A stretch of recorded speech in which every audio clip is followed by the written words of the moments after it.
ایک چاند تھا سرے آسمان اور پائے فرشتے سالار سے ایپیسوڈ 23۔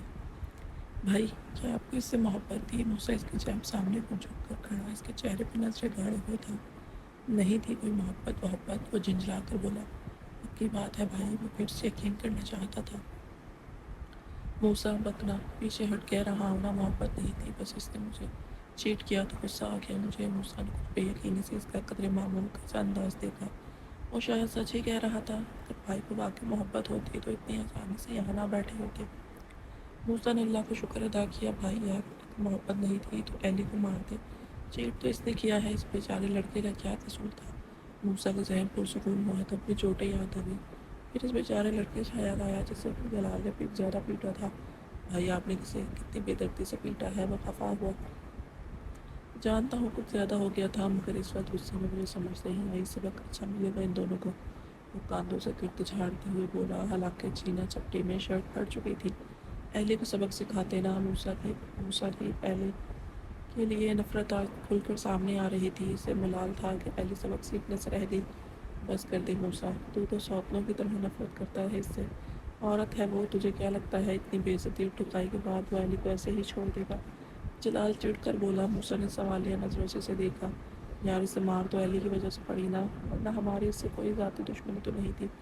اب وہ ایلی سے خود بدلہ لے لے گا۔ جلال مکمل طور پر مطمئن تھا۔ ایلی عورت تھی، اس لیے اپنا غصہ اس کے مرد عاشق پہ نکال دیا۔ اب وہ دونوں ایک دوسرے کو بھگت لیتے قصہ ختم۔ تھوڑی دیر بعد جلال پھر سے قدرے پرسکون تھا۔ ایسے لگتا تھا جیسے اس کی ساری فالتو انرجی نکل گئی تھی اور وہ پرسکون تھا۔ بھائی تمہیں پاکستان کیوں نہیں جاتے؟ دفاع کریں اس ایلی کو اور پاکستان چلے۔ موسیٰ بچوں کی طرح پرجوش تھا۔ وہ ایلی سے نجات مند کو جشن کی طرح منانے کا ارادہ رکھتا تھا، جبکہ جلال بس معمول کا سفر طے کر رہا تھا، جیسے وسواس ہوا ہی نہ ہو۔ ہاں موسیٰ کو مسلسل محسوس ہو رہا تھا کہ بھائی اداس ہے، ورنہ شاید ایسی کوئی بات نہیں تھی۔ یار کیا کروں گا جا کر؟ وہ کچھ بیزاری سے بولا۔ بھائی آپ کی بیوی ہے، پھر انکل آنٹی ہیں، آپ کے دوست ہوں گے۔ یہ سب جو میں بھگت رہا ہوں نا، یہ انہی منحوس دوستوں کی وجہ سے ہوا ہے، اور بیوی کی تو رہنے ہی دو تم۔ وہ یکدم غصہ ہوا۔ کیوں بھائی دوستوں کی وجہ سے کیوں؟ موسیٰ بیوی کی بات دانستہ نظر انداز کر گیا۔ یہ سارا ان جاہل دوستوں کا ہی کارنامہ ہے جو آستین کا سانپ ثابت ہوئے ہیں میرے لیے۔ جلال کی آنکھوں میں ماضی کی یاد نمی بن کر اتری تھی جسے وہ پی گیا۔ بھائی کیا ہوا تھا؟ وہ بہت دھیمے مگر محتاط انداز میں اتنا ہی پوچھ سکا۔ کیا وہ نہیں ہوا یار، میری بیوی نے مجھ پہ لعنت بھیجی، وہ مجھے چھوڑ کر چلی گئی، میرے باپ نے مجھے اس وجہ سے گھر سے نکال دیا۔ موسیٰ مجھے جلال کریم الوی کو میرے باپ نے گھر سے نکال دیا اور پورا 1 سال مجھ سے بات نہیں کی۔ مجھ سے وہ سینے پہ شہادت کی انگلی رکھ کر شوقی لہجے میں بولا، یہ بہت عجیب تھا، اور میری وجہ سے موت کے منہ میں چلی گئی تھی۔ موسیٰ تم یقین نہیں کرو گے، میں اتنا ڈفر تھا، میں اسے مارنے والا تھا، اور میرے وہ دوست جنہیں میں اپنی جان سے زیادہ عزیز رکھتا تھا وہ میری ہی جڑی کاٹتے رہے اور میں ان کے ہاتھوں پھول بنتا رہا۔ موسیٰ بے یقینی سے اس کا ٹوٹتا چہرہ تکے جا رہا تھا، اور پھر جب مجھے ریئلائز ہوا میں اسے لینے گیا مگر وہ نہیں آئی۔ موسیٰ پہلے اس نے معافی مانگی مگر اسے پرواہ نہیں تھی میری، وہ میری شکل بھی نہیں دیکھنا چاہتی تھی۔ اس کا خول ٹوٹ رہا تھا، وہ اپنے اندر موجود لاوا باہر نکال رہا تھا، اور موسیٰ ششدر سے اسے سنے جا رہا تھا۔ تم کہتے ہو پاکستان جاؤں؟ کیا کرنے جاؤں میں وہاں؟ کس کے لیے جاؤں؟ اس بیوی کے لیے جسے نہ میری ضرورت ہے نہ پرواہ، یا ان ماں باپ کے لیے جنہوں نے پہلے خود مجھے بگاڑا اور پھر جب میں اپنی زندگی تباہ کر چکا تو مجھے گھر سے نکال دیا؟ وہ پھٹ پڑا تھا۔ بھائی ہو سکتا ہے ایسا نہ ہو سکتا ہے وہ سب آپ کو واپس آنے کا انتظار کر رہے ہو۔ موسیٰ کا لہجہ بے حد کمزور تھا۔ کیا ہو سکتا ہے موسیٰ؟ کچھ بھی نہیں ہے، سب اپنی اپنی زندگی میں بزی ہیں، تو کیا میں ان کے پیچھے پھرتا رہوں؟ اگر کسی کو میری پرواہ نہیں تو میں کیوں سب کی پرواہ کروں؟ وہ بیزاری سے سر جھٹک کر بولا۔ موسیٰ کو اس کا لہجہ نم محسوس ہو رہا تھا۔ بھائی تو کیا آپ کی بیوی کو آپ سے محبت نہیں تھی؟ مطلب وہ اچھی نہیں تھی؟ موسیٰ کو اپنا سوال بیان کرنے کو مناسب الفاظ نہ مل رہے تھے۔ نہیں یار وہ اچھی تھی، بلکہ بہت اچھی تھی، بس میں ہی اس کے قابل نہیں تھا۔ وہ بیک وقت دکھی بھی تھا اور غصہ بھی۔ موسیٰ کو اس پر ترس آیا۔ بھائی مگر اب تو آپ ٹھیک ہیں، اب تو آپ کو جانا چاہیے نا؟ وہ رک کر بول رہا تھا۔ مبادا جلال اس کی کسی بات کا برا ہی نہ بنا کر موضوع ہی نہ بدل دے۔ یار دفع کرو، کیا کرنا ہے جا کر؟ ٹھیک ہوں میں یہیں، وہ مایوسی سے بولا۔ بھائی ہو سکتا ہے اب سب بدل گئے ہوں، ہو سکتا ہے آپ کے دوست بھی بدل گئے ہوں۔ موسیٰ نہیں جانتا تھا وہ یہ سب کیوں کہہ رہا ہے، مگر وہ واقعی چاہتا تھا جلال ایک نارمل زندگی گزارے، ایک خوشباش نارمل زندگی، اس کے خیال میں بھائی ایک اچھی زندگی ڈیزرو کرتے تھے۔ وہ بدل بھی جائیں تو کیا ہوگا، جو میری زندگی برباد ہونی تھی وہ تو ہو گئی نا۔ تجھے پتہ ہے موسیٰ میں کتنا ڈفر تھا، اتنا ڈفر کہ وہ لوگ مجھے کہتے تھے تمہاری بیوی تمہیں اچھا نہیں سمجھتی، تو میں اس بات پہ یقین کر لیتا تھا۔ وہ مجھے کہتے تھے تمہاری بیوی تمہیں اپنے قابل نہیں سمجھتی، میں اس بات پر بھی یقین کر لیتا تھا۔ وہ کہتے تھے تمہاری بیوی جب تمہارے بچے کی ماں بن جائے گی تو تمہیں بالکل لفٹ نہیں کرائے گی، اور میں اتنا ڈفر تھا کہ میں اس بات پہ لڑا کہ مجھے بچہ نہیں چاہیے موسیٰ۔ میں نے اس سے کہا کہ وہ میرا اپنا بچہ ختم کر دے، وہ اپنی باتوں پہ حیرت زدہ تھا، ویسے یقین نہ ہو کہ یہ سب میں نے ہی کیا ہے، مگر وہ آج سب کچھ کہنا چاہتا تھا، اپنا دل ہلکا کرنا چاہتا تھا۔ وہ ساری باتیں جو کرنا تو دور سے سوچتا بھی خود پہ حرام کر رکھی تھی۔ وہ بن باتوں کا بوجھ کسی کے ساتھ بانٹنا چاہتا تھا۔ موسیٰ وہ مجھ سے اس لیے لڑتی رہی کہ وہ ہمارے بچے کو بچانا چاہتی تھی۔ وہ مجھ سے اس لیے لڑتی رہی کہ وہ مجھے شراب پیتا ہوا نہیں دیکھ سکتی تھی۔ وہ مجھے گناہوں کی دلدل سے نکالنے کے لیے جتن کرتی رہی، اور میں سب جاننے اور سمجھنے کے باوجود اسے غلط سمجھتا رہا۔ وہ ہارا ہوا انسان اتنا بھی لاپرواہ نہیں تھا جتنا دکھنے کی کوشش کرتا تھا۔ بھائی آپ بھول جائیں نا سب باتیں، اس میں آپ کا تو کوئی قصور نہیں نا۔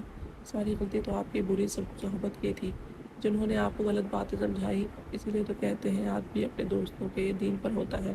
موسیٰ اسے اس احساس شرمندگی اور جرم سے نکالنا چاہتا تھا، مگر وہ اس کے لیے تیار نہیں تھا۔ موسیٰ کو ٹوک دیا۔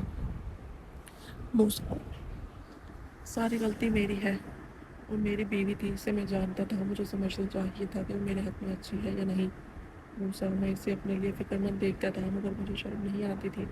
مجھے لگتا تھا بس سب ایسے ہی رہے گا۔ مجھے لگا وہ مجھے ہمیشہ ہمیشہ کے لیے مل گئی ہے۔ مجھے یہ خیال ہی نہیں آیا کہ میں اپنی حرکتوں سے اسے کھو دوں گا۔ اس نے اپنی خالی ہاتھوں کو دیکھتے ہوئے بے بسی سے کہا۔ آج اسے منیہا کی وہ ساری فکریں، اس کا ڈر، اس سہم انداز اور اس کی معصوم مسکراہٹ سب یاد آ رہا تھا۔ وہ سب جیسے دانستہ بھلانے کے لیے جتن کرتا تھا۔ بھائی کیا آپ نے انہیں طلاق دے دی تھی؟ جس طرح وہ بے بس ہارا ہوا بیٹھا تھا، موسیٰ خیال گزرا جیسے سب واقعی ختم ہو گیا ہو۔ جلال نے اس کے اس عجیب سوال پر سر اٹھا کر اسے دیکھا۔ نہیں، طلاق نہیں لی تھی، وہ بے ہنگم انداز میں بولا۔ موسیٰ نے سکون کا سانس لیا۔ تو پھر کیا مسئلہ ہے؟ بھائی آپ جا کر ان سے معافی مانگ لیں۔ اس نے چٹکی بجاتے میں حلق پیش کیا، مگر جلال گہری سانس لے کر رہ گیا۔ مانگی تھی معافی، اسے لینے بھی گیا تھا، مگر وہ میری شکل دیکھنے کی بھی روادار نہیں تھی۔ اپنے باپ کے سامنے ہاتھ جوڑ رہی تھی کہ اسے میرے ساتھ نہیں رہنا۔ موسیٰ مجھے ایسے لگا جیسے میں کوئی جنگلی بھیڑیا ہوں، بلکہ جنگلی بھیڑیا بھی شاید مجھ سے بہتر ہوگا کہ اس کی بیوی تو اس سے یوں نفرت نہیں کرتی ہوگی۔ جلال کریم الویر پترسی کا شکار ہو رہا تھا۔ شاید اس کی بیوی بھی دیکھتی تو پگھل جاتی۔ بھائی یہ بھی تو ہو سکتا ہے انہوں نے آپ کو معاف کر دیا ہو۔ موسیٰ امید کے محل تعمیر کر رہا تھا۔ چھوڑ یار موسیٰ، جھوٹی تسلیاں نہ دے مجھے۔ جلال نے اس کا خیال کو جھٹکا۔ بھائی آپ ایک کوشش تو کریں، کوشش کرنے میں کیا برائی ہے؟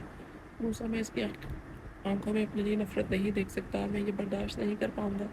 اس سے بہتر ہے میں اسے دیکھوں ہی نہ۔ جلال نے قصہ ختم کر دیا۔ منیہا تمہارے ابا پریشان ہو رہے ہیں، اٹھو تھوڑی دیر ان کے ساتھ بیٹھو۔ اسے سخت بخار تھا، دوا کھانے کے باوجود کوئی فاقہ نہ ہوا تھا۔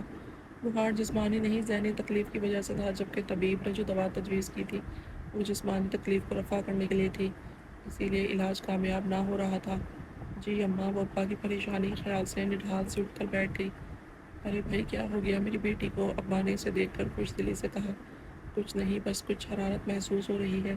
دوپٹے کو اپنے گرد لپیٹے، وہ شکل سے ہی تھکی ہوئی لگ رہی تھی۔ کیا ہو گیا ہے؟ ابھی تو کچھ دن پہلے ہی تمہارا بخار اترا ہے۔ ابا کی پریشانی بھی جائز تھی۔ کچھ نہیں ابا، بس ٹھیک ہو جاؤں گی۔ اس نے ناک سے مکھی اڑائی۔ بھائی تمہیں کچھ نہیں محسوس ہو رہا، مگر ہم تو پریشان ہیں۔ دیکھو فراز بھی اداس بیٹھا ہے۔ انہوں نے خلاف معمول اداس سے شکل بناتے بیٹھے فراز کی جانب اشارہ کیا، جو پچھلے کئی گھنٹوں سے منیہا کے ساتھ ہی بستر میں گھسا ہوا تھا۔ اب بھی سیمون بمشکل اسے اٹھا کر لے گئی تھی۔ فراز کی ماما مرنے والی ہیں، سیمون نے آنکھ دبا کر کہا، مگر وہ آج لڑائی کے موڈ میں بھی نہیں تھا۔ منیہا جب مر جائے گی تو ہم اس کو قبرستان میں چھوڑ آئیں گے۔ سیمون کی کمنٹری جاری تھی۔ منیہا نے بیزاری سے اسے دیکھا۔ پھر فراز میرا بیٹا بن جائے گا۔ سیمون نے اسے گود میں لینے کی کوشش کی، مگر وہ اس کا ہاتھ جھٹک رہا تھا۔ کیا بات ہے بھائی، ماما روز ڈانٹتی ہیں، اچھا ہے نہ مر جائیں۔ اس نے پہلے سیمون پھر ماں کے چہرے کی جانب دیکھا، مگر منیہا محسوس کر رہی تھی کہ وہ اس کو خاموش دیکھ کر پریشان ہو رہا ہے۔ دوسرا منیہا شکل ہی سے بیمار لگ رہی تھی اور چھوٹے بچے کے لیے یہ پریشانی کا باعث تھا۔ سیمون نہیں کرو، ادھر آئے فراز، منیہا نے اسے گود میں لیا۔ ارے تم کیوں پریشان ہو کر بیٹھ گئے ہو؟ وہ بھی فراز کے خلاف معمول اداسی میں پریشان ہو گیا۔ بچہ عجیب سی شخصیت کا مالک تھا۔ کیا ہوا ہے آپ کو؟ میں ٹھیک ہوں۔ منیہا نے اس کا ماتھا چوما، مگر اس کی حیرت کی انتہا نہ رہی جب وہ مغرور سا بچہ اس کے سینے سے لگا رونے لگا تھا۔ فراز رو کیوں رہے ہو؟ منیہا کے ہاتھ پیر پھولنے لگے۔ میرا بیبی رو کیوں رہا ہے؟ میرے بیبی کو کیا ہوا؟ وہ اس کو خود سے جدا کر کے چپ کروانا چاہتی تھی، مگر نہ جانے کیوں وہ روتا جا رہا تھا۔ ننھا سا چہرہ سرخ تھا اور رونے سے اس کی آنکھیں بھی ہلکی ہلکی گلابی ہو رہی تھیں۔ اللہ کتنا ڈرامہ ہے یہ! مجال ہے جو کبھی میرے بیمار ہونے پہ رویا ہو۔ سیمون پھر سے اپنا اور اس کی ماں کا تقابلی جائزہ پیش کر رہی تھی، مگر شعوری طور پر وہ فراز سے اپنے لیے بھی وہی جذبات چاہتی تھی جو منیہا کے لیے دکھاتا تھا، مگر قدرت نے نہ جانے کیسا جذبہ ودیعت کیا تھا کہ سب کچھ ہونے کے باوجود وہ بچہ صرف اپنی ماں کا خیال کرتا تھا، اور اس قدر خیال کرتا تھا کہ 3 سال کے بچے کا یہ رویہ حیرت میں مبتلا کر دیتا۔ سیمون چھوڑ دو، وہ پریشان ہو رہا ہے۔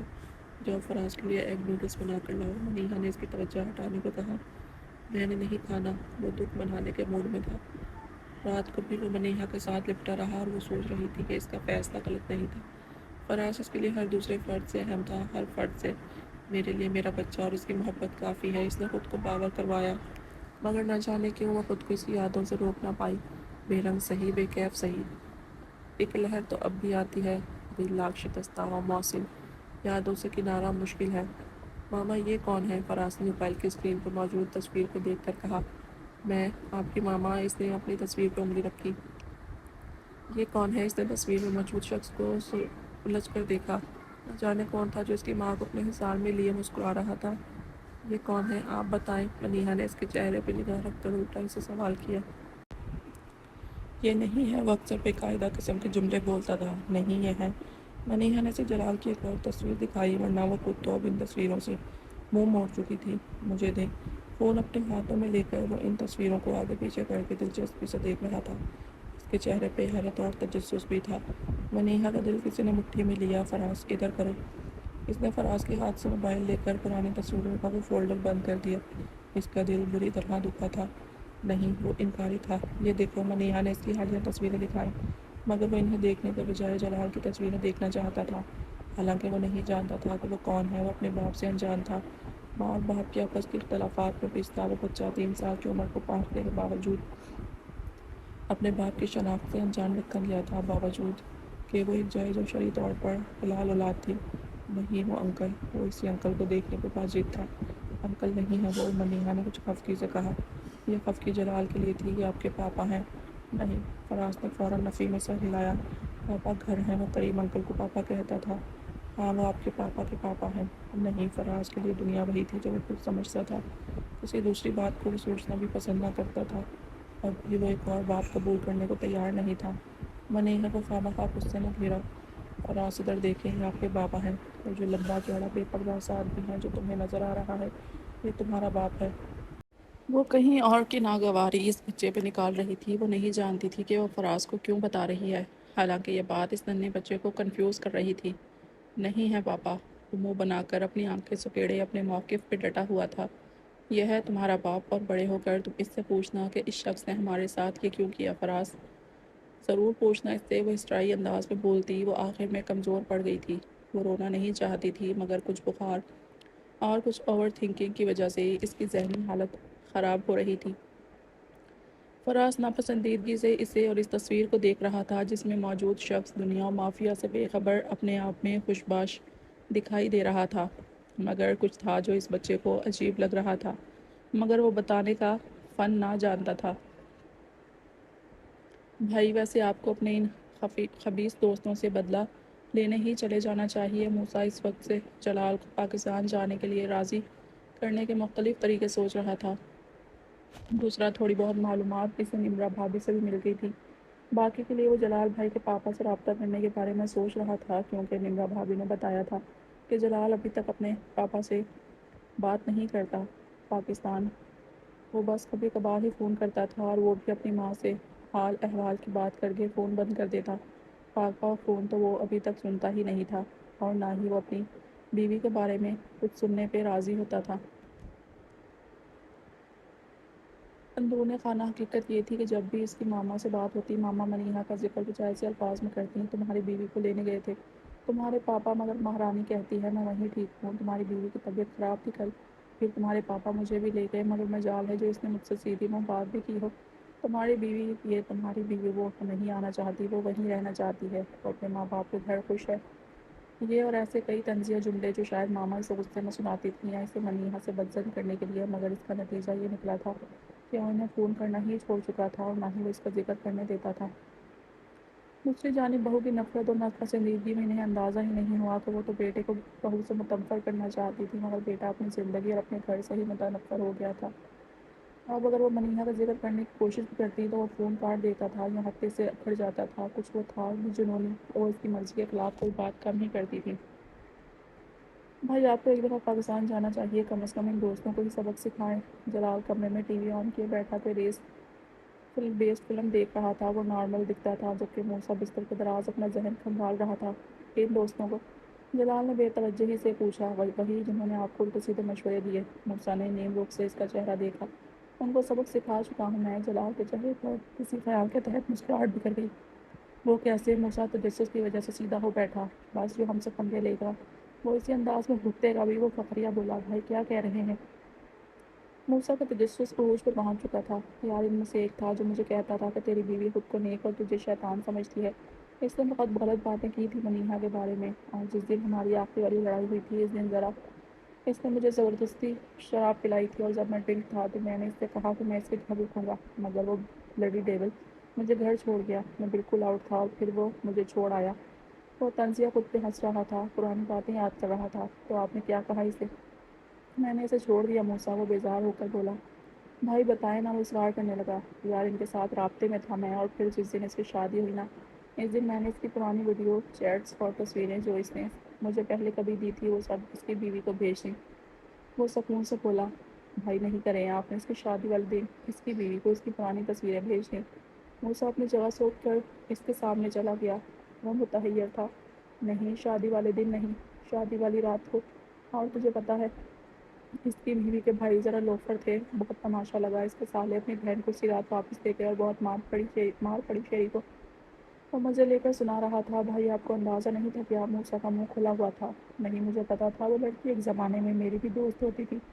وہ آنکھ دبا کر بولا، اور موسیٰ اپنے خیالوں میں اس بیچارے دلہے کا تصور کر رہا تھا جسے اپنی شادی والی رات نہ صرف دلہن کی ناراضی سہنی پڑی بلکہ سالوں سے مار بھی کھانا پڑی۔ اور جو تماشا لگا وہ الگ۔ اف بھائی آپ بہت گھٹیا تھے۔ موسیٰ کے منہ سے بے اختیار نکلا۔ بک نہ موسیٰ۔ جلال نے کشن موسیٰ کے منہ پہ کھینچ کر مارا۔ جو انہوں نے میرے ساتھ کیا، اس کے بعد اتنا تو بنتا تھا نا۔ بھائی تو اگر ایسی بات تھی تو آپ خود کو بدل لیتے نا۔ نہ سنتے ان کی بات، بے دبانی میں اس کے منہ سے نکلا۔ اسے بھائی کے دوست کے لیے افسوس ہو رہا تھا۔ یار میں نے ان کو بتایا تھا میں اب ڈرنک نہیں کروں گا، انہوں نے مجھے مجبور کیا، بلکہ زبردستی پلائی، اور اتنی پلائی کہ میں ہوش کھو بیٹھا۔ میں نے ان سے کہا میں وقت پہ گھر جایا کروں گا، اور انہوں نے مجھے جانے نہ دیا۔ غلطی میری تھی کہ میں دوستی اور بیوی کو ایک ساتھ چلانا چاہتا تھا۔ وہ اپنی غلطیوں کو تسلیم کر رہا تھا، یہ معجزہ تھا۔ اچھا بھائی پاکستان لے جائے نا؟ وہ بچوں کی طرح اصرار کرنے لگا۔ جلال نے کوئی جواب نہیں دیا۔ اچھا بھائی بھابھی کا نام تو بتا دیں؟ موسیٰ کو کچھ یاد آیا تھا۔ کیوں تو کیا کرے گا نام جان کر؟ جلال اسے کھانے کو دوڑا۔ توبہ ہے، نام بتانے میں کیا حرج ہے بھلا؟ وہ بڑبڑا کر رہ گیا۔ وہ گاڑی میں تھا۔ موسیٰ پاکستان جا چکا تھا۔ اس کی روٹین وہی تھی، اسٹور، ریسنگ اور پھر سے اسٹور۔ اہلی ابھی تک واپس نہیں آئی تھی۔ اس دن کے بعد سے ان دونوں کا سامنا نہ ہوا تھا۔ شہر سے باہر جاتی ویران روڈ پہ وہ خواہ میں گاڑی دوڑا رہا تھا، ذہنی توجہ بھٹک کر وہاں جا رہی تھی جہاں وہ نہ جانا چاہتا تھا۔ اچانک اس نے اپنا موبائل پکڑا۔ نئے نکور زبردست موبائل میں ایک پرانا سا بوسیدہ کانٹیکٹ ابھی بھی کسی کونے میں موجود تھا۔ کیوں تھا؟ اس سوال کا اس کے پاس کوئی جواب نہیں تھا، مگر اس کی انگلیاں ضلع شعوری اور غیر ارادی طور پر اس کانٹیکٹ پہ جا رہی تھیں، اور اس نے ڈائل کے بٹن پہ انگلی رکھ دی۔ 3 سال 2 مہینے اور 21 دن بعد آج وہ اس کے کانٹیکٹ پر موجود ڈائل کے حصے کو دبا رہا تھا۔ دل کی دھڑکنیں منتشر ہوئی تھیں، اور اس وقت اس کے چہرے کے جو تاثرات تھے، کوئی دیکھ لیتا تو شاید اسے جلال کریم ملوی کی شناخت سے پہچاننے سے انکاری ہو جاتا۔ وہ لاپرواہی اور بے شرمی کی حد تک ڈھیٹ آدمی تھا، مگر اس لمحے اس کی حالت کسی 15-16 سالہ لڑکے کی تھی جو اپنی زندگی میں کوئی ایسا کام کرنے جا رہا ہو جو اس نے پہلے کبھی کرنے کی جرات نہ کی ہو۔ لمحے صدیوں کی مانند بیت رہے تھے، اسے لگا اس کا دل رک گیا تھا۔ دوسری جانب بیل جا رہی تھی، مگر اس نے گھبرا کر کال ڈسکنیکٹ کر دی۔ گاڑی پوری اسپیڈ کے ساتھ بھاگ رہی تھی اور وہ لمبے لمبے سانس لے رہا تھا۔ کچھ دیر بعد حواس بحال ہوئے تو اس نے خود کو ملامت کی۔ فادر جلال تو کیوں عورتوں کی طرح گھبرا رہا ہے؟ کال کرنے میں کیا برائی ہے؟ ہو سکتا ہے نمبر کسی اور کے پاس ہو، اور ویسے بھی اسے کیا پتا کہ دوسری جانب تو ہے۔ اس کے دل نے اسے اس بزدلی پر ٹوکا تھا۔ اس نے اپنی پرانی شخصیت کو زبردستی خود پہ طاری کرنے کی کوشش کی۔ ڈوب کر ایک عورت کو سوچ کر تیری ایسی حالت ہو رہی ہے۔ اس کے اندر چھپے مردنے سے شرم دلائی بیل پھر سے جا رہی تھی۔ 1 2 3 نہ چاہتے ہوئے پھر سے ذہن میں ہیجان برپا ہوا۔ ہیلو! دوسری جانب سے فوراً فون اٹھا لیا گیا۔ کون؟ وہ الجھا آواز کسی لڑکی کی نہیں تھی۔ ہیلو ماموں! دوسری جانب کوئی باریک سی معصومانہ سی آواز میں بولا تھا۔ پیچھے سے کوئی زنانہ آواز سنائی دے رہی تھی۔ جلال کا دل دھڑکنا بھول گیا تھا۔ کون؟ کون بات کر رہا ہے؟ اس کے منہ سے بے ساختہ چند الفاظ نکلے تھے۔ کون ہے فراز؟ کوئی نسوانی آواز بہت قریب سے ابھری تھی۔ کون؟ جلال کے الفاظ اس کے منہ میں ہی دم توڑ گئے تھے۔ میں فراز ہوں۔ آپ کیوں نہیں آئے؟ دوسری جانب کوئی بچہ وہ غصے سے پوچھ رہا تھا۔ فون میں دھڑام کی آواز سنائی دی اور کال کٹ چکی تھی۔ کتنی ہی دیر وہ حنک بنا موبائل کی روشن ہو کر پھر سے تاریک ہوتی اسکرین میں اس نادیدہ آواز کو تلاشتا رہا۔ ماموں! میں فراز! وہ لاشعوری طور پر وہ الفاظ دہرا رہا تھا۔ آپ کیوں نہیں آئے؟ فراز! اور آواز میں موجود واضح خفگی اور غصہ۔ کیا وہ؟ کون تھا وہ؟ وہ آنکھیں پھاڑے متحیر سا وہ اب وہاں موجود نہیں تھا، وہ کسی اور عالم میں تھا۔ انکشاف اور حقائق کے دروازے اس کے نہ چاہتے ہوئے بھی کھلتے جا رہے تھے۔